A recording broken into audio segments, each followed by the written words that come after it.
नमस्कार। History classes EP 2 में आपका स्वागत है। पूर्व के क्लासेज में मैंने धार्मिक इतिहास, भक्ति, सूफी परंपरा पर मैंने प्रकाश डाला था और उसके अंतर्गत मैंने भक्ति आंदोलन को विस्तृत विवेचन अपना दिया था।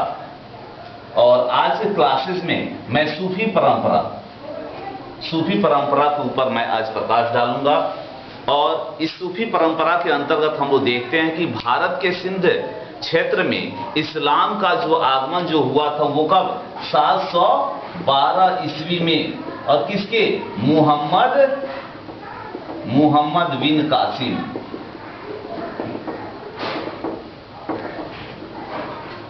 कब? 712 ईस्वी में मुहम्मद बिन कासिम के नेतृत्व में अरब आक्रमण का समय माना जाता है।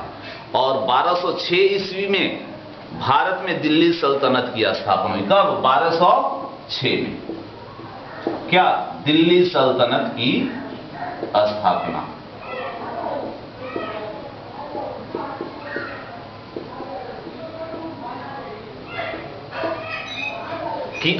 हुई। और उसी समय ये जो इस्लाम जो धर्म था वो भारत आया। यानी दिल्ली सल्तनत की स्थापना यानी 1206 ईस्वी में होती है और उसी समय ये इस्लाम धर्म भारत आया। और इस्लाम धर्म में खलीफा और खिलाफत की बढ़ती निरंकुशता के विरुद्ध कुछ मुस्लिम आध्यात्मिक लोगों का झुकाव जो था वो वैराग्य की तरफ होने लगा। और जैसे ही वैराग्य की तरफ हुआ तो वही लोग क्या कहलाए? सूफी कहलाए। और इन्होंने पैगंबर मुहम्मद को इंसान ए कालिम, क्या? इंसान ए कालिम कहा। यानी इंसान एक कालिम का मतलब ये हुआ कि जिसमें कोई गलती न हो, उन्होंने बताया। और उन्होंने ही उन सब जितने भी बताए हुए उनके रास्ते जो थे उनको अनुसरण करने की सीख दी। निजी अनुभवों के आधार पर सूफियों ने कुरान की व्याख्या की और मुहम्मद साहब की मृत्यु के उपरांत जो खिलाफत में निरंकुशता बढ़ने लगी, आपसी झगड़े, वैमनस्य, शासक की विलासिता ने ऐसी स्थिति निर्मित कर दी कि आम आदमी जो था वो विवश होकर क्या होने लगा? शांति की खोज में लगने लगा। शांति की खोज इधर उधर वो लोग भटकने लगे। और इसी का लाभ उठाकर ये जैसे हुआ, इसी का जैसे जो लाभ होता है वो सूफी विकास यानी सूफी आंदोलन को मिला। और सूफी जो चिंतक थे वो क्या करते थे? इस्लाम का तो अनुसरण करते थे मगर वो क्या करते थे? कर्म कांड के पूरी तरह विरोधी थे। इस प्रकार खिलाफत की बढ़ती हुई विषय शक्ति की प्रक्रिया के फलस्वरूप सूफीवाद का विकास हुआ। कई भारतीय हिंदुओं ने इस्लाम धर्म ग्रहण किया और उन्हें इस्लाम की 5 सैद्धांतिक बातें माननी पड़ी थी, जिसमें पहला सैद्धांतिक बात यह था कि अल्लाह एक है, यानी अल्लाह एकमात्र ईश्वर है और पैगंबर क्या है? उसके दूत हैं। दूसरा, दिन में 5 वक्त नमाज पढ़ना। तीसरा, खैरात बांटना। चौथा, रमजान के महीने में रोजा रखना। एवं 5वां, हज के लिए मक्का जाना। कोई भी हिंदू अगर मुसलमान बनता था तो ये 5 चीजों का अनुसरण उनसे करवाया जाता था। ये नवीन धर्म परिवर्तन मुस्लिम में भी सूफी परंपरा की ओर ये सब सारे चीज आकर्षित करना शुरू कर दिया। अब इसके बाद से हम लोग देखते हैं कि सूफी आंदोलन अथवा सूफीवाद, सूफी आंदोलन और सूफीवाद के बारे में हम लोग देखते हैं कि ये जो सूफी शब्द है, ये सूफी शब्द जो है वो अरबी भाषा के सूफ शब्द से बना हुआ है। सूफ शब्द से बना हुआ जिसका अर्थ क्या होता है? ऊन होता है। और फिर उसके बाद से पश्चात विद्वान जो ब्राउन थे उनके अनुसार ईरान में रहस्यवादी जो साधकों का जो पश्चिमानाबूस यानी ऊन पहनने वाले को कहा जाता था। लेकिन कुछ विद्वानों का कथन है कि सूफी जो शब्द है वो क्या क्या चीज से बना है? सोफिया से बना है। सूफी जो शब्द है वो सोफिया से बना है, जिसका अर्थ होता है क्या? बुद्धि। इसका अर्थ होता है ऊन, और सोफिया का अर्थ होता है क्या? बुद्धि होता है। फिर उसके बाद से देखते हैं कि 10वीं शताब्दी में सूफी मत का प्रादुर्भाव माना जाता है। कब? 10वीं शताब्दी में सूफी मत का प्रादुर्भाव माना जाता है। और सूफी, मैंने पहले ही बताया था कि हाँ, कि ये रहस्यवादी थे, और उनमें से अधिकांश ऐसे महान भक्त थे जो राजनीति से विरत रहते थे, जिसमें एक महिला रहस्यवादी जो थी उनका नाम था रबिया, जो 8वीं शताब्दी की थी, और दूसरे हैं मंसूर बिन हलाल जो 10वीं शताब्दी के। लेकिन उस धर्म के जो मानने वाले जो लोग थे, तो यानी कहने का मतलब कि इन्होंने क्या किया कि ये ईश्वर यानी अल्लाह और व्यक्तियों के बीच प्रेम पर इन्होंने जोर दिया। लेकिन जो परंपरावादी जो लोग थे, उन्होंने क्या किया? मंसूर को फांसी की सजा लटका दी, फांसी पर लटका दिया, यानी चढ़ा दिया। उसके पश्चात सूफी ये जो था 12 सिलसिला में विभक्त हुआ। तो 12 सिलसिला में विभक्त हुआ, लेकिन उसके बाद से हम लोग देखते हैं कि ये सिलसिला है क्या। यानी मैंने सिलसिला, जो सिलसिला शब्द का मैंने लिया है, तो आखिर ये सिलसिला है क्या? तो सिलसिला के बारे में हम लोग चर्चा करते हैं, और सिलसिला को हम लोग देखते हैं कि सिलसिला का शाब्दिक अर्थ होता है जंजीर, जो शेख और मुरीद के बीच एक निरंतर रिश्ते का द्योतक है। और इस जंजीर की पहली कड़ी पैगंबर मुहम्मद से जुड़ी हुई है, और इस कड़ी के मार्फत से पैगंबर एवं पीर का मतलब होता है गुरु की आध्यात्मिक शक्ति एवं आशीर्वाद उनके इस जंजीर से अंतिम छोर तक जुड़े मुरीदों तक ये पहुंचता है। और ये जो सिलसिला है, ये प्रत्येक सिलसिला का एक नेता होता है, और वो अपने शिष्यों के साथ कहां रहता है? खानकाह में रहता है। किसके साथ? अपने शिष्यों के साथ वो खानकाह में रहता है। और खानकाह जो वस्तुतः ऐसा माना जाता है कि गृह विहीन, यानी जिसके पास कोई घर नहीं है, सूफी साधकों के लिए वो स्थान था। और खानकाह के जो लोग थे वो 2 वर्गों में विभक्त थे खानकाह में। पहला है मुकीम और दूसरा है मुस्फिरीन, यानी 2 प्रकार के ये लोग थे, जिसमें मुकीम को जो यानी अस्थायी रूप से जो निवासी थे उसे क्या कहते हैं? मुकीम कहते हैं। और जो भ्रमणकारी थे उसे मुस्फिरीन के नाम से हम लोग जानते हैं। अब इसमें हम लोग देखते हैं कि सूफीवाद में गुरु का काफी महत्व है, और सूफी सिलसिले मुख्यतः 2 भागों में विभक्त है। पहला है क्या? बासरा, और दूसरा है बेसरा।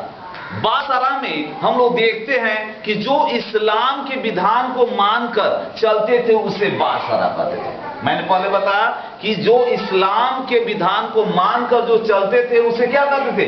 बासरा कहते थे। और जो बेसरा वो होते थे जो इस्लाम के विधान से जुड़े हुए नहीं थे, वो अधिकांश क्या थे? घुमक्कड़ थे। क्या थे? घुमक्कड़ थे। वो इस्लाम के विधान को नहीं मानते थे।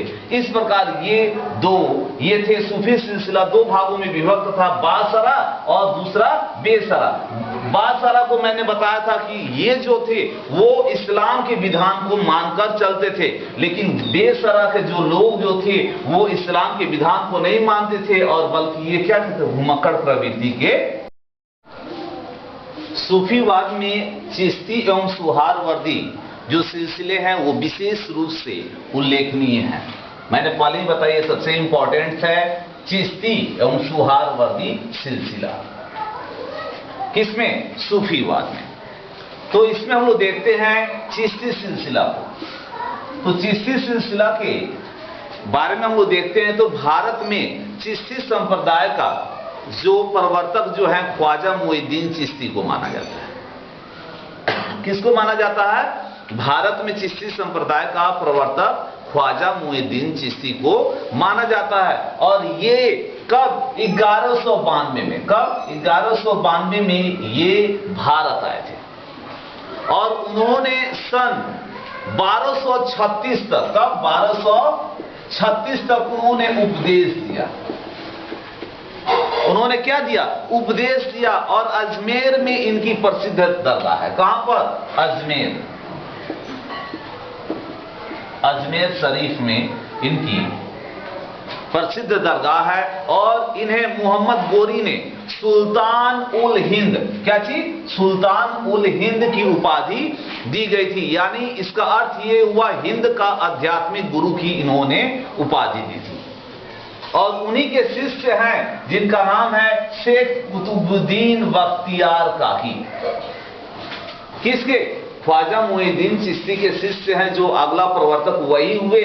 और वो जो उनका नाम था शेख कुतुबुद्दीन बख्तियार काकी के नाम से हम लोग जानते हैं। और ये इल्तुतमिश के समय भारत आए थे, यानी इल्तुतमिश के समय ये भारत आए थे। और इनका जो जन्म था वो 1173 में फरगना के गौस नामक स्थान पर इनका हुआ था। और इनकी मृत्यु 1235 ईस्वी में हुई थी। फिर इसके बाद से हम लोग देखते हैं कि फरीउद्दीन गंज ए सक्कर हुए। और इनका भी जन्म कहां हुआ था? मुल्तान के कठवाड़ा शहर में 1175 ईस्वी में हुआ था। और ये बाबा ए फरीद, बाबा ए फरीद के नाम से जानते हैं। यानी सबसे इनका नाम जानते हैं, प्रसिद्ध है, बाबा ए फरीद के नाम से प्रसिद्ध है। फिर उसके बाद से अगला जो प्रवर्तक हुए वो शेख निजामुद्दीन औलिया हुए। शेख निजामुद्दीन औलिया, इनका वास्तविक नाम जो था वो बहुत छोटा था। हम लोग हिस्ट्री में 2-3 वैसे लोग हैं जिनका नाम काफी छोटा है। छोटा का मतलब बहुत बड़ा। जिनमें से एक शेख निजामुद्दीन औलिया का नाम है, जिसमें मुहम्मद बिन अहमद बिन दानियाल अल बुखारी के नाम से हम लोग जानते हैं। क्या नाम था? मुहम्मद बिन अहमद बिन दानियाल अल बुखारी के नाम से हम लोग जानते हैं। और इनका जन्म बदायूं में 1236 ईस्वी में हुआ था। और इन्होंने अपने जीवन काल में दिल्ली के लगभग 7 सुल्तानों को इन्होंने देखा था। और अमीर खुसरो भी, जो प्रसिद्ध गजल के थे, तबला के आविष्कारक थे, बहुत बड़े कवि भी थे, अच्छे शासक भी थे, वो भी इनके शिष्य थे। और इन्हें महमूद ए इलाही तथा सुल्तान उल औलिया के नाम से भी हम लोग जानते हैं। और इनकी जो मृत्यु है वो 1325 ईस्वी में हो गई थी। किनकी? शेख निजामुद्दीन औलिया साहब की मृत्यु हो गई थी। अब आते हैं शेख बुहारुद्दीन भी हुए। फिर उसके बाद से हम लोग अगला जो आगे बढ़ते हैं वो शेख सलीम चिश्ती का नाम सबसे ज्यादा उल्लेखनीय है, क्योंकि ये जो चिश्ती सिलसिला के जो अमतीन, ये सूफियों में से एक थे। और इन्हीं के आशीर्वाद के फलस्वरूप अकबर का जो पुत्र था, जिसको सलीम जहांगीर के नाम से जानते हैं, और इन्हीं का आशीर्वाद के फलस्वरूप इनका जन्म हुआ। और इनकी दरगाह फतेहपुर सीकरी में मिलता है। यानी आज भी वहां उनकी दरगाह पे बहुत सारे वैसे लोग जाते हैं जो अपनी मन्नतें मांगते हैं और उनकी मन्नतें। अभी हमने चिश्ती सिलसिला के बारे में देखा था, लेकिन अब हम लोग देख रहे हैं कि सुहारवर्दी सिलसिला। तो सुहारवर्दी सिलसिला को जैसे ही देखते हैं तो इसमें हम लोग देखते हैं कि भारत में सर्वप्रथम इस शाखा का प्रचार प्रसार शेख बहाउद्दीन जकारिया, कौन किया था? शेख बहाउद्दीन जकारिया ने किया। और इस शाखा के प्रवर्तक शिहाबुद्दीन सुहरावर्दी को ही माना जाता है। सुहरावर्दी के अन्य संतों में जो शेख मूसा और दौला दरियाई का नाम विशेष रूप से उल्लेखनीय है। ऐसा कहा जाता है कि शेख मूसा जो थे वो सदैव स्त्री भेष में ही रहते थे और नृत्य संगीत में ही अपना समय ये व्यतीत करते थे। कौन? शेख मूसा। और फिर उसके बाद से हम लोग देखते हैं कादिरी सिलसिला। कादिरी सिलसिला में देखते हैं तो भारत में इसके प्रवर्तक जो थे वो मोहम्मद गौस माने जाते हैं। उसी प्रकार नक्शबंदी सिलसिला, जो ये सिलसिला जो था ये अकबर के अंतिम दिनों में ही यह सिलसिला भारत आया था। और इसके जो प्रवर्तक जो थे वो ख्वाजा बकीउल्लाह थे। किसके प्रवर्तक? नक्शबंदी सिलसिला के प्रवर्तक ये जो थे ख्वाजा बकीउल्लाह थे। फिर इसमें हम लोग देखते हैं कि ये जो सिलसिला जो ये था, इस सिलसिले में सूफी साधकों का प्रमुख उद्देश्य इस्लाम की खोई हुई प्रतिष्ठा को पुनः वापस प्राप्त करना। इन लोगों ने कुरान, शरीयत और हदीस के नियमों के पालन पर इन्होंने क्या किया? जोर दिया। और ये शिया संप्रदाय के बिल्कुल ये क्या थे? विरुद्ध थे, पूरे के पूरे विरुद्ध थे। और सूफीवाद ने हिंदू मुस्लिम एकता पर विशेष बल दिया, यानी हिंदू मुस्लिम एकता, सहिष्णुता, समानता का भाव इन्होंने जागृत किया। और सूफी संतों ने समाज सेवा की भावना से प्रेरित होकर अनेक वैसे जन कल्याणी कार्य किए। और फिर इसके साथ साथ भक्ति आंदोलन की भांति हिंदुओं पर भी सूफीवाद का गहरा एवं सकारात्मक प्रभाव पड़ा। और इस प्रकार सूफी जो वाद जो था, यानी सूफी आंदोलन भारत में फला फूला। जी।